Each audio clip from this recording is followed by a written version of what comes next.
Tonight, the past returns, not with a whisper, but with a knock at the door. The Moresbys were long thought gone, vanished like shadows at sunrise, but when the bell tolls again and old secrets stir from slumber, not even the grave can hold them. So dim the lights, close your eyes, and listen carefully, because what comes back doesn't always come alone. This is CBS Radio Mystery Theater's chilling tale, The Return of the Moresbys.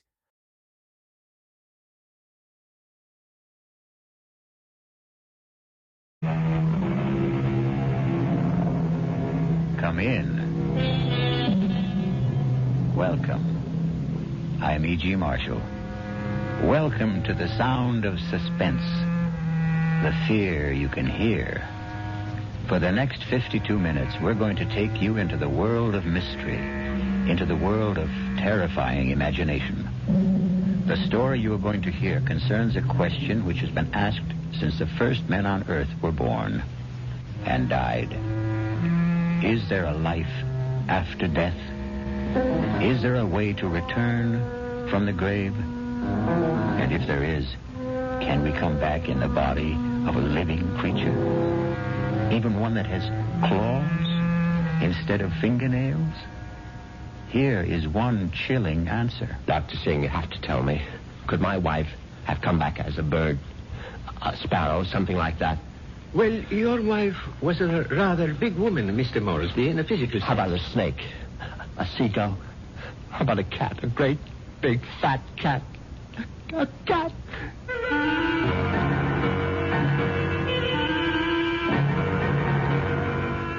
Our mystery drama, The Return of the Moresbys, was written especially for the Radio Mystery Theater by Henry Slessor and stars Patrick O'Neill. I'll be back shortly with Act One.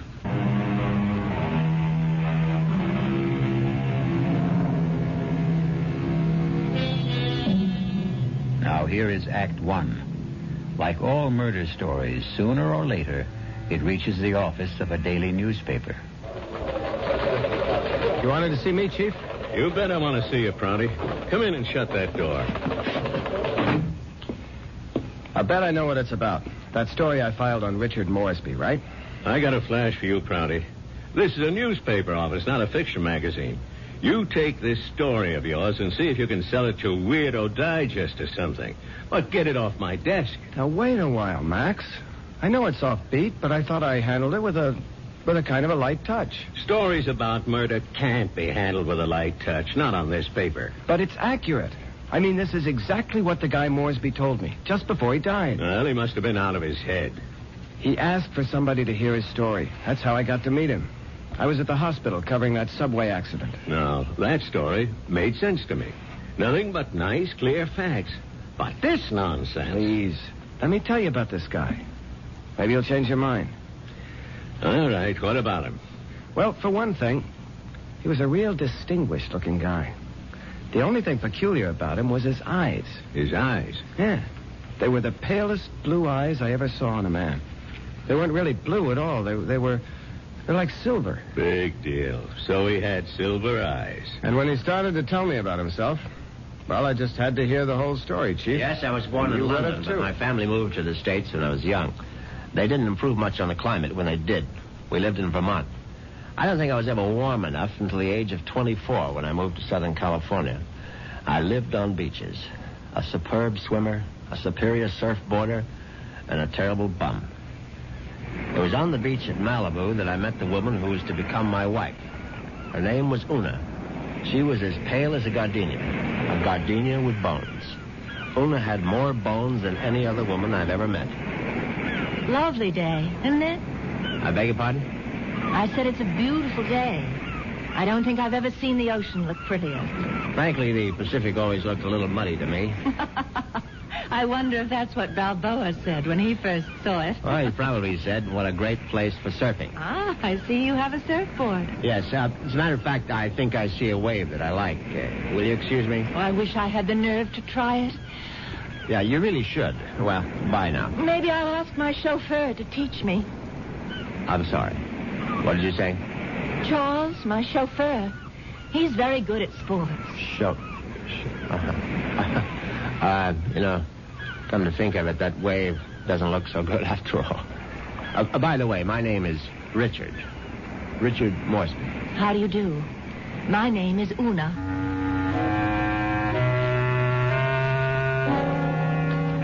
Una Vandermeyer.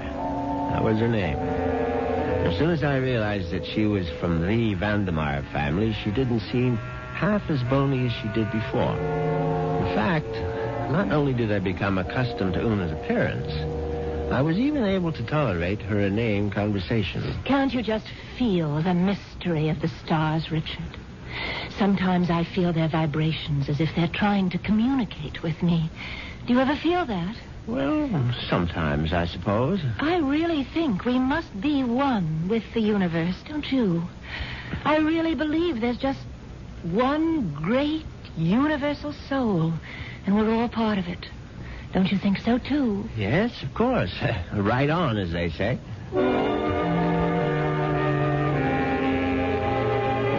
You see what I mean?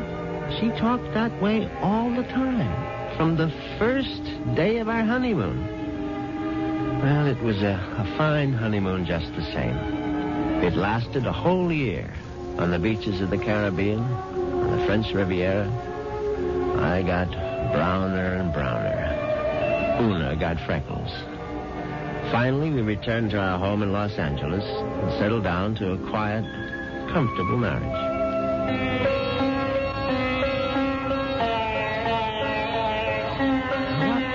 Earth is that you're playing? It's sitar music, darling. Oh, it's just so spiritual. What made you buy the record? No, Dr. Singh recommended it. Who? Dr. Singh, at the Temple of Metapsychosis, you know. The Temple of what? Metapsychosis. I told you about joining the temple last week. Oh, Richard, sometimes I think you don't listen to me. Now, as you may know, Southern California abounds in quasi-religious organizations. And she'd gone through a number of them without discovering the universal soul at any of their altars. Darling, please come to one of Dr. Singh's lectures. He's such a magnificent speaker. He emits such vibrations.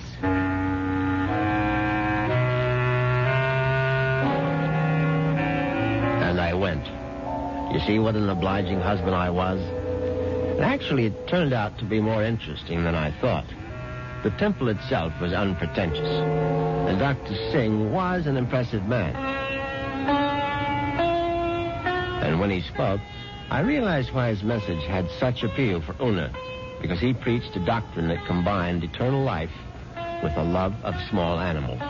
The soul is immortal. The soul cannot die. The soul, upon leaving the body, must make its passage elsewhere. There is a science called eschatology, which deals with the last four things: death, judgment, heaven, and hell. It is the most ancient of all sciences, and from its wisdom has come the inescapable certainty of the transmigration of souls. Yeah, I know it's a bit weird, but stay with it. And where does the soul go? According to the wise men of all generations past, the soul departs from the mouth of the dying. It is consequently a small thing. A bird, a snake, a mouse, a dove, or a hawk, a dog, a cat, an insect. For these small creations of God are empty vessels placed upon earth for only one purpose: to house the departing souls of humanity, so that they need not wander forever in a trackless eternity. Yeah, it's pure rot, of course. But that's what the man said, and Una sat there and believed every single word. Oh, wasn't he marvelous, Richard? Isn't it wonderful that the soul never dies? That we can all come back as little animals? I'm not sure I want to come back as an animal. But you'd still be you, Richard. Oh, don't you see? Well, by the way, what was that envelope you handed Dr. Singh after the meeting? The envelope? Oh, that was my donation, of course.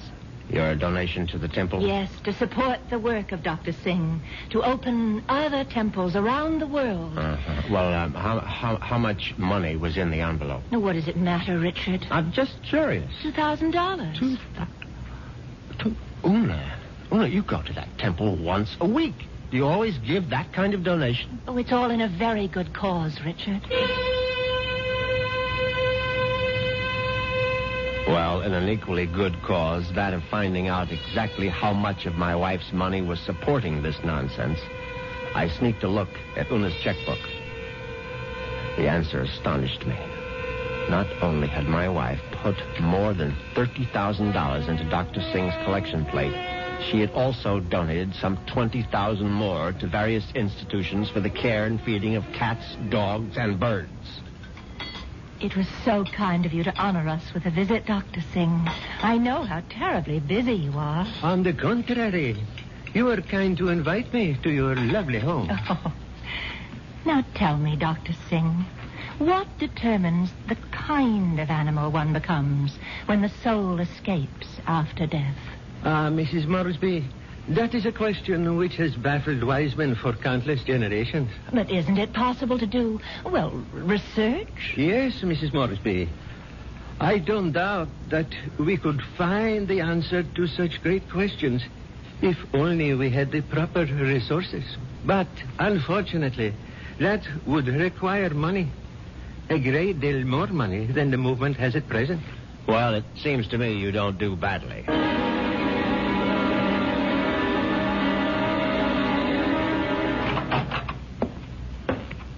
Well, there you are. Hello, Richard. Where have you been all morning? Right here, in my little sewing room. Don't tell me you were sewing. Oh, don't be silly. Actually, I've been composing something. A letter? Oh, something more important than that. Richard, do you realize that I have no last will and testament? Well, why should you? Healthy young chicken like you. I can't call myself young anymore, Richard. You'll always be young to me, darling. Oh, that's very sweet. But just the same, it's only practical to have a will. Would you read it over, Richard, and see if it sounds legal enough? Certainly. Well, let's see now. I, Una Vandermeyer Moresby, a resident of the city of Los Angeles, state of California, residing at 8 Sheridan Drive, being over the age of 21 and of sound and disposing mind and memory. Darling, this is superb. Where on earth did you get the language? Well, to tell you the truth, I copied it out of Daddy's will. The one that left you $10 million? Yes. Well, I don't see how you could go wrong. Let's see now. Not acting under duress, menace, fraud, or undue influence of any person whomsoever... And good Lord, Una. What's that? What is it? What? You're not serious about this. Oh, about making a will? Well, of course I am. I mean, this bequest to the temple, mumbo jumbo. What's wrong with it? Now, listen, darling. I told you how important Dr. Singh's work is, but it requires money to carry it on. Tons of money. So the least I can do is to help the poor man as much as I can. But you're giving him 90% of your entire fortune. Ah, you'll still have $1 million if I go first, Richard. Isn't that enough? No, it isn't. I mean, the whole thing is ridiculous. Don't you realize that man is a fraud, a charlatan? What? Oh, for heaven's sake, Una, open your eyes. Don't you realize the simple truth? Your money won't build any temples. It's just going to line the pockets of that turbaned phony. Richard, what a terrible thing to say. Well, you told me you liked Dr. Singh, that you were very impressed by his theory of transmigration. Darling, I was only saying all that to please you. But now I'm telling you that the only thing Dr. Singh is planning to transmigrate is your money into his savings account. And frankly, I'm not going to let him do it. Richard, what are you doing? You're tearing up my will. That's right. How dare you do such a thing? It's my money, and I'll do whatever I please with it. Una, darling, I just want you to have a chance to come to your senses. Oh, there's nothing wrong with my senses. I can see very clearly what the real trouble is. If I didn't leave a will, all my money would go to you, wouldn't it? Well, naturally, I'm your husband. You don't have any other And relatives. that's why you're acting this way. It's just plain and simple greed. Una, listen to me. No, it's all right. It's all right. I'm glad you tore up that will, Richard, because I realize now that I was quite wrong. Do you? Yes. It's a mistake to leave only 9 million of my money to the temple. I'm going to leave all of it to Dr. Singh. When Una actually drafted that incredible document and called our attorney for a Monday morning appointment, I realized that I had to do something very drastic before the weekend was over. I had to kill my poor, misguided wife. I had to make her one with the universe.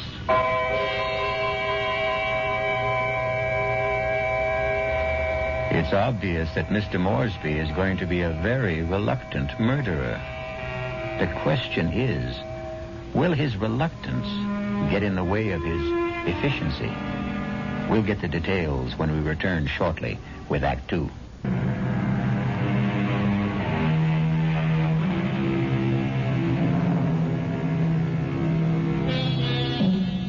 Now let's return to Richard Moresby.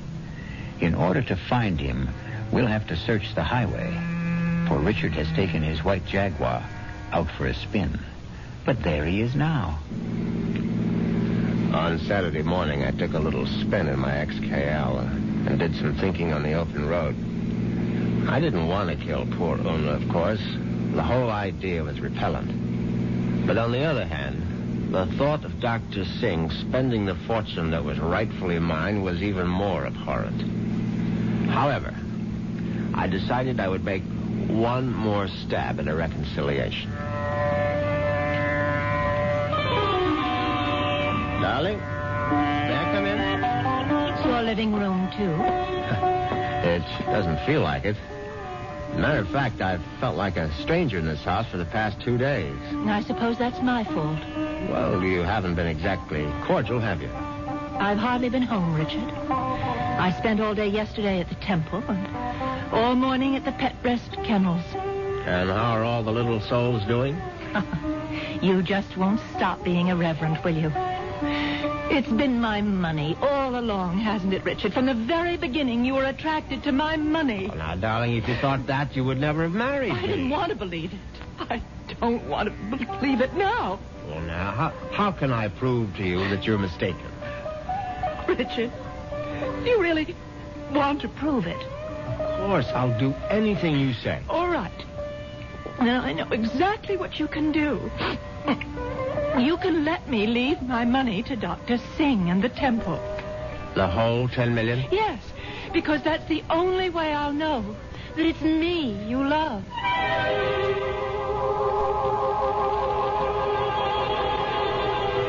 Well, you can't say I didn't try. But Una's decision now left me with absolutely no alternative. I was still deeply unhappy about the necessity of taking her life. However, fate was kind to me that very afternoon. Now you're sure that you want me to continue reading, Richard? Of course, darling. Well, I'm sort of embarrassed about this part. It's a paper that I wrote myself. Something you wrote? Yeah, I wrote it this morning. I was going to show it to Dr. Singh. It's, it's a sort of a poem. It's called Death. Snappy title. Hope I can read my own handwriting. Death has become nothing to me. Death holds no fear for me. Come, death, I welcome you. Lead me to the woods, the waters, the air above the earth. Come, take me, death. Your touch is kind. Richard? Oh, Richard, why do you look like that? Is it really that terrible? Oh, terrible. Oh, no, my darling, it's beautiful. Do you mean it? You must give it to me, Una. I must have it. You like it that much? Yes, I certainly do. Oh, well, I'll type it up for you, Richard. No, I must have the original. No, just the way you wrote it. Oh, darling, I'm so flattered. What will you do with it? Oh, I'm going to put it in a frame, of course. And I know just where I'm going to hang it.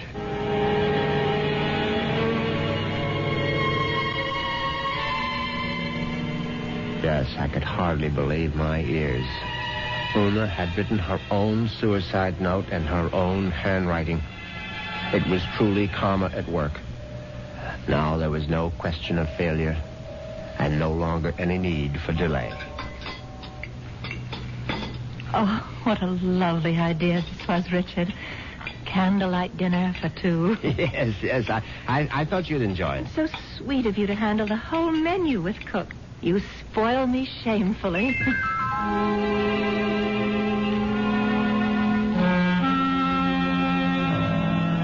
And that night, I spoiled her just a bit more by bringing hot cocoa to her in bed. Oh, Richard, you shouldn't have bothered. But I know how you like your hot cocoa before retiring, Una. You can't get to sleep without it. No, but Parker could have brought it to me. Oh, no, this is something I had to do myself. Oh. Yeah, drink it down now. Yes. I'm drinking it. Does it taste all right? Oh, it tastes just fine.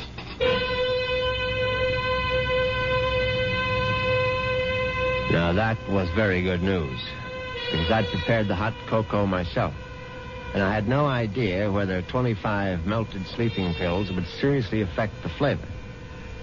Finally, Una was all tucked in for the night.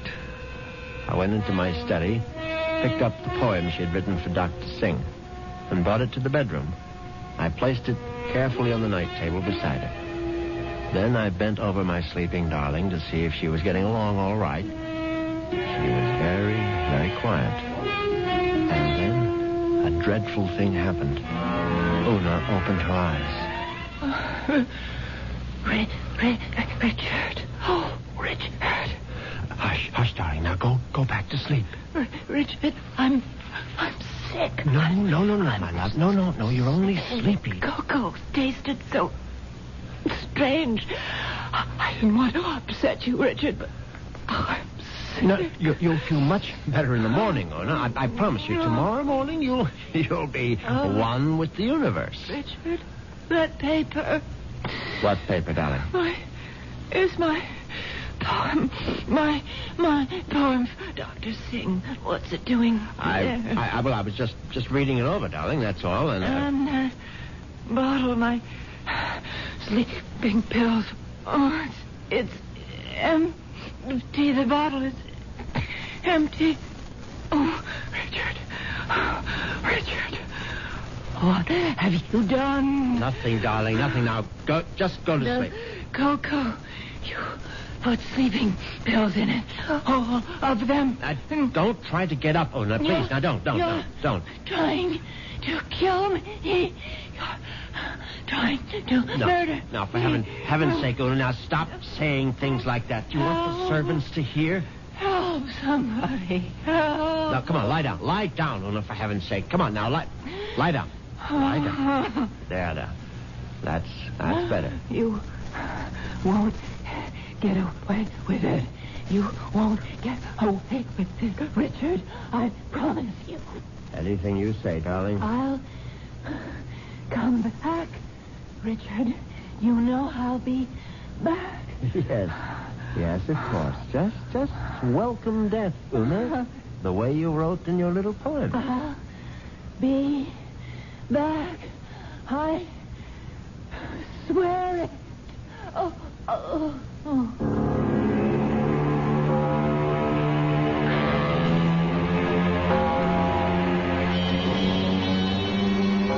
The funeral was held 2 days later. It was a magnificent occasion, of course. I gave Una a farewell that was consistent with her vast fortune. Everything was the best. Coffin, flowers, preacher, everything. Her burial place was one of the choicest bits of real estate at Forest Lawn. The only discordant note was the fact that Dr. Singh insisted on saying a few words at the service. They were familiar words, but frankly, they gave me a slight bit of a chill. The body of Una Moresby is dead, but her soul lives on. The soul cannot die. The soul is immortal. It has left the earthly remains of this woman and has sought the body of a small living thing. There it will abide until the Almighty is ready to choose its next home. Mourn not the end of Una Moresby, for there is no end. I couldn't help congratulating myself on how well everything had gone. When I called for medical attention the night of Una's death, the physician was only too ready to declare her a suicide. The police had to be informed, naturally, and they, too, agreed with the doctor's verdict. Una had died by her own hand, and she had died without a will. There was simply no question that the matter would be probated in my favor. Suddenly I realized I was not only rich, but a rich widower. What vistas opened for me? The devil. Look out, you stupid mongrel! Dog trying to get run over. I admit I was shaken up by it. It was sort of a coincidence, you know? Right after the funeral and all that.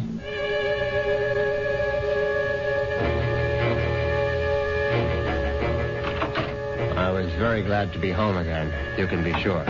Excuse me, Mr. Moresby. Yes, Parker? Cook is worried about the raccoon, sir. The what? There's been a raccoon at the kitchen door all morning, and Cook is badly alarmed, I'm afraid. I've tried to scare it away, but it keeps returning. A raccoon, for heaven's sake? Why don't you just shoot it and make a coat out of it? I was wondering if you wished me to call the game warden, sir. Oh, please, Parker, do whatever you please about it. I'm going to take a nap. Yes, sir. Very good, sir.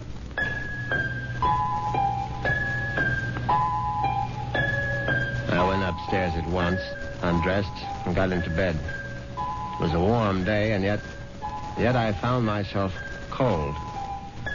I got out the electric blanket and soon felt very cozy indeed. In fact, I felt so much better that I made a phone call.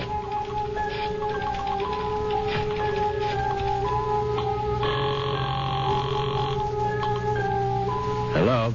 May I speak to Rachel? Thank you very much. Hello, Rachel?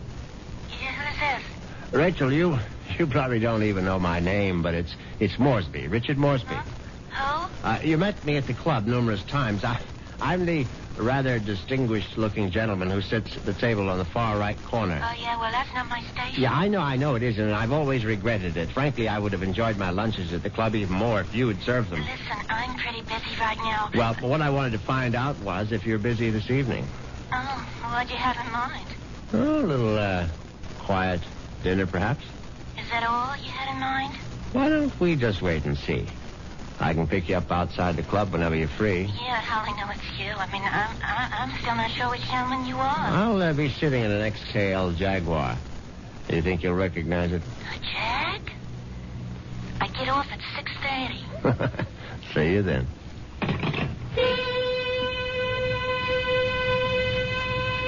Yes, I was feeling very good now. Very good indeed. I would have drifted off into a pleasant sleep except for one thing. For a moment I thought a bomb had gone off in the room.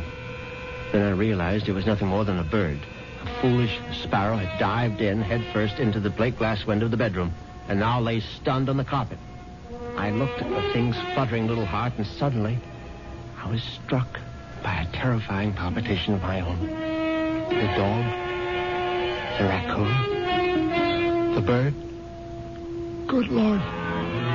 Could one of them have been Una?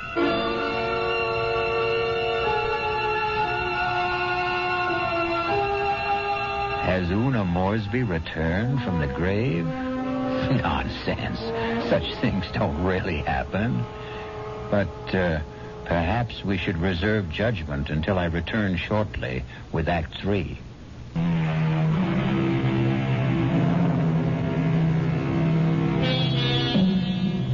Now let's see if common sense has returned to our hero. He's doing a sensible thing right now. He's taking a good, refreshing shower.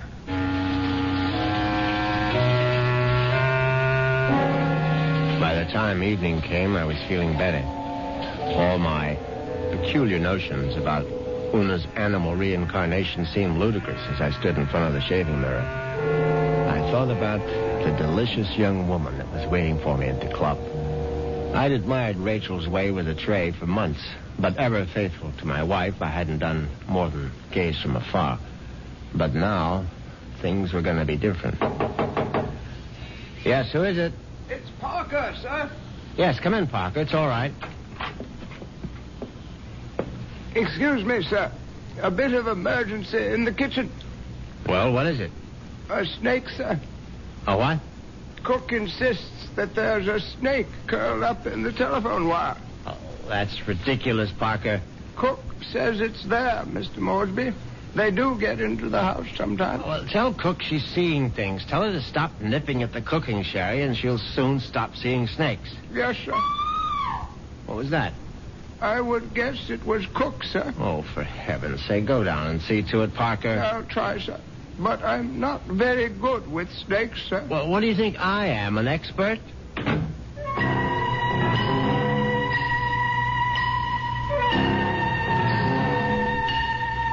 But that wasn't the end of it. 10 minutes later, Parker was back upstairs saying that the snake had left the kitchen and run into the living room. No, I suppose snakes don't run, they slither. It slithered into the living room and was now embracing still another telephone wire, obviously mistaking it for a long-lost love. But then, another unsettling thought came into my mind. What if the snake... No, that was ridiculous. Hello? Hi. Is this Mr. Moresby? Yes, who's this? Rachel, from the club. Oh, yes, Rachel, what is it? Listen, could you make it 6 instead of 6:30? I'm trying to sneak out a little early. Yes, fine, I'll be there as soon as I can. In the Jaguar, right? Yes, in the Jaguar. Listen, the reason I want to leave earlier is because my husband always picks me up at 6:30. What was that? So I asked one of the girls I work with to tell him I got another job someplace. He won't care. He likes me to earn extra money. Yes, I see. So, just to make the story look good, I guess you'll have to lend me a few dollars after our date. Yes, of course. And listen, I really do remember you, sugar. You're the handsome one with a cute bald head. See you soon.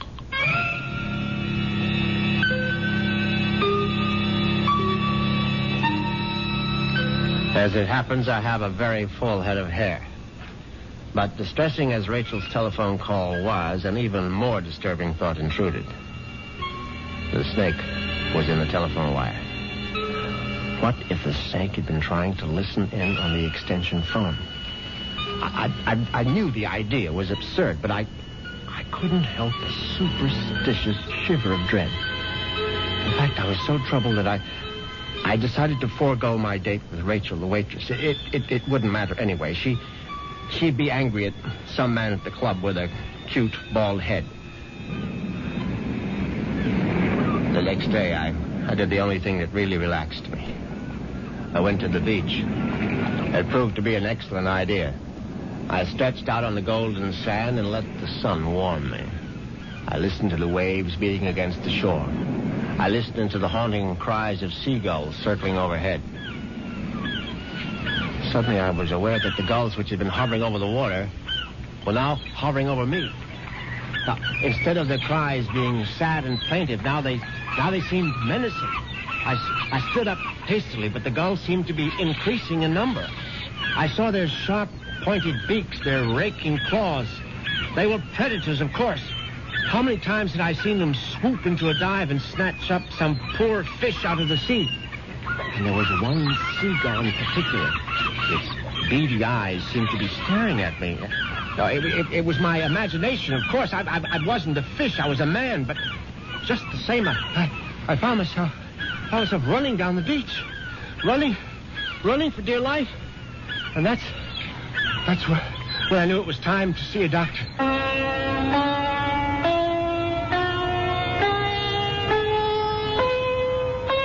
Yes, Mr. Moresby.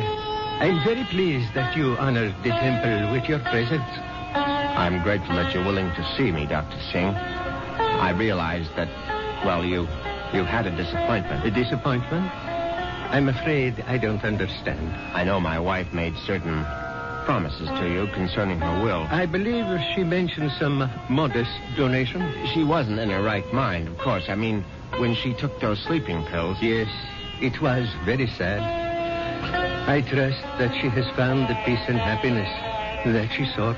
Frankly, that's what I wanted to talk to you about. I mean, about whether you really believe that my wife is, well, that she's some kind of animal right now. But of course I believe it, Mr. Moresby. I don't merely believe. I'm positive. When your wife passed from this world into the next, her soul made its escape. Yes, I know how it goes, but what I'd really like your opinion about is what sort of animal do you think she might be now? I told you, Mr. Moresby, we have no way of knowing. But can't you take a guess? I mean, you said it might be influenced by a person's karma. Am I quoting you right? Yes, the kind of person she was in life may well determine the kind of animal she is now. Your wife was soft.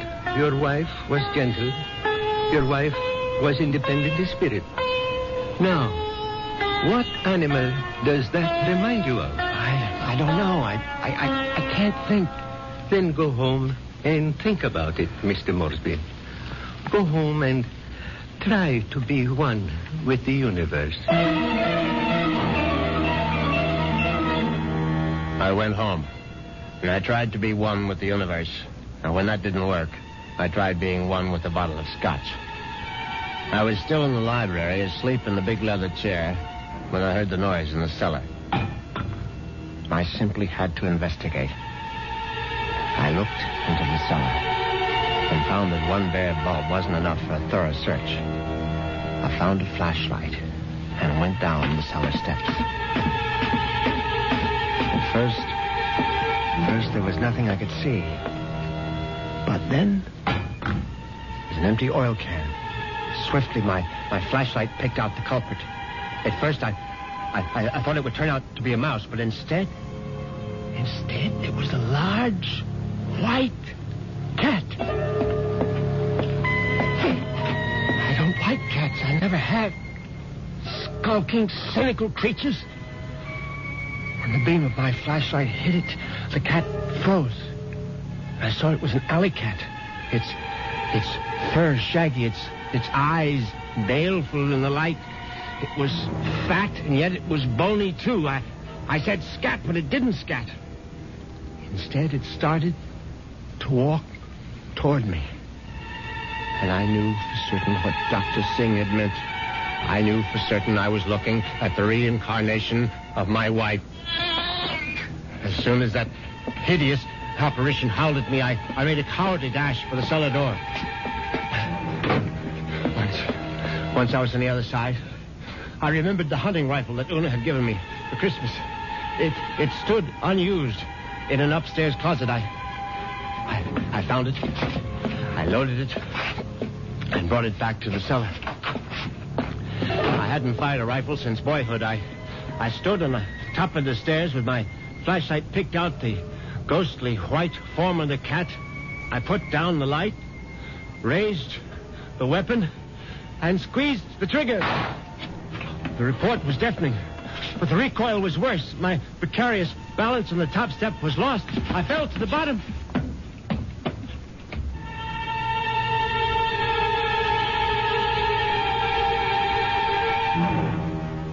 I tried to get up again, but the pain in my right leg was agonizing. I found out later that it was broken. But the cat was still alive. And it was regarding me at eye level now. Its fur matted with plaster dust. Its eyes filled with hatred. I tried to crawl toward my fallen rifle. Just as I saw the creature advancing toward me, I screamed, "Una!" My hand was on the rifle now, grasping it. Too quickly in my panic, my fingers touched the trigger. The rifle went off again.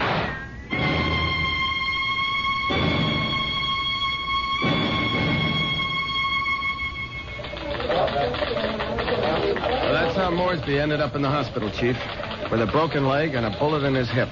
And then he died. But I think he was telling the truth. You could see it in his eyes. His silver eyes, right? Yeah, his silver eyes. And you really believe that the guy's wife came back as a cat to get her revenge? What does it matter? It's still a good story. Sorry, Prouty, I can't okay it. Well, what if I got more details? What if I talked to this Dr. Singh? If I went to the Moresby cellar and found that cat? And what would you do then? Ask her if she's Mrs. Moresby? I still think it's worth a try, Chief. I'll tell you what, Prouty. What are you doing for lunch? I hadn't thought about it. Well, think about buying my lunch. You? There's a pretty good restaurant right around the corner where the Moresbys live. Now, we can get a bite there and then check out that cellar.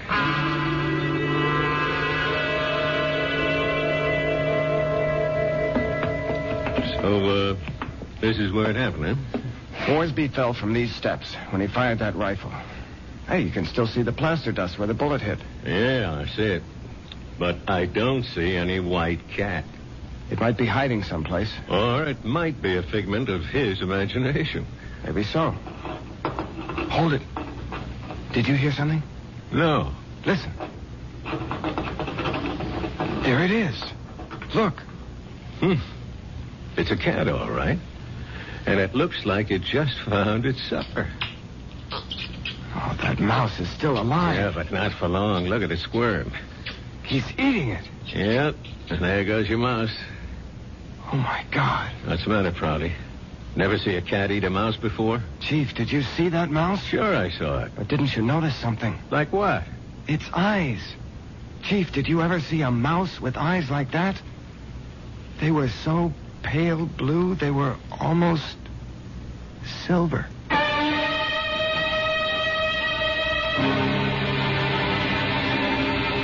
And so the cat and mouse game comes to an end. But according to Dr. Singh, there is no end. Perhaps Richard Moresby will have his turn next in another afterlife. I'll be back in a few moments.